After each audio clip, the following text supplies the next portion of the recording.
Hello guys, మరో mini వ్లాగ్తో మీ ముందుకు వచ్చాను. నేను ఈరోజు చేయబోయేది గోంగూర పప్పు కోసం పప్పును ముందుగా 3 times వాష్ చేయాలి. తర్వాత కుక్కర్లో వేయాలి. ఆ తర్వాత గోంగూర, టమాటో అండ్ కొంచెం కరివేపాకు, పచ్చిమిర్చి కడిగి కుక్కర్లో వేసేసి ఒక 8 విజిల్స్ వరకు పెట్టుకోవాలి.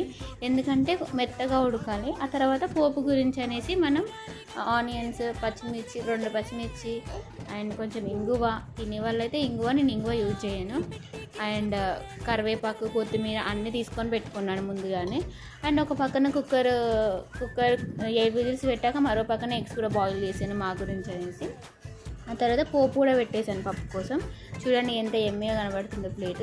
యాక్చువల్గా నేను ఎంత మంచి వీడియో ఇద్దామన్నా సన్ రైజ్ అనేది డైరెక్ట్ నా ఫేస్ మీద పడుతుంది అండ్ మా గ్యాస్ మీద వస్తుంది కాబట్టి నాకు అంత వీడియో క్లారిటీ తీయడానికి రావట్లేదు. గోంగూర పప్పు పుల్ల చాలా బాగుందండి.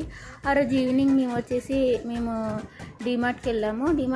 మా బాబు చేసే అల్లరి అంతా ఇంత కాదండి. మా బుట్టలో ఉన్నాయి, వేరే వాళ్ళ బుట్టలో ఉన్నాయి. మా బుట్టలో ఆ ర్యాక్లో నుండి ఈ ర్యాక్లోకి ఒక బాల్స్, కార్స్ అన్నీ తీసుకొని ఆడుతున్నాడు. అసలు తను ఏంటంటే ఇది నా సామ్రాజ్యం, వదిలిపెట్టను అన్నట్టుగా చేస్తున్నాడు. చూడండి ఎంత అల్లరంటే ఆషామాషిగా చేయట్లేదు. ఎందుకు వచ్చాను రా డీమార్ట్కి అన్నంత ఫీల్ వచ్చింది నాకు. 5 kgs గోధుమ పిండి ప్యాకెట్ తను మోస్తారంట. చూపిస్తా పడండి, అది కూడా చూడండి వేరే వాళ్ళది ఎలా తీస్తున్నాడో. నెక్స్ట్ గోధుమ పిండి ప్యాకెట్ కూడా తీస్తారు. చూడండి ఎలా ఫాస్ట్గా రన్ చేస్తున్నారంటే. మీరు అడగొచ్చు అక్క షూస్ వేయచ్చు కదండి, బట్ సమ్మర్ కదా అండి షూస్ వేసే తను ఉంచుకోవట్లేదు. చెప్పులు వేసినా కానీ తను ఇటుకగా ఫీల్ అవుతున్నాడు. చూడండి ఫ్రెండ్స్, ఒకసారి ఒక 5 kgs గోధుమ ప్యాకెట్ తను తీస్తూ ఉన్నాడు.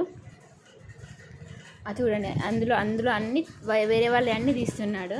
మీరందరూ నా వీడియో చూస్తున్నారు, వెళ్ళిపోతున్నారు. మీకు ఇలాంటి వీడియోస్ మరెన్నో కావాలంటే నా ఛానల్ని ప్లీజ్ డూ వాచ్.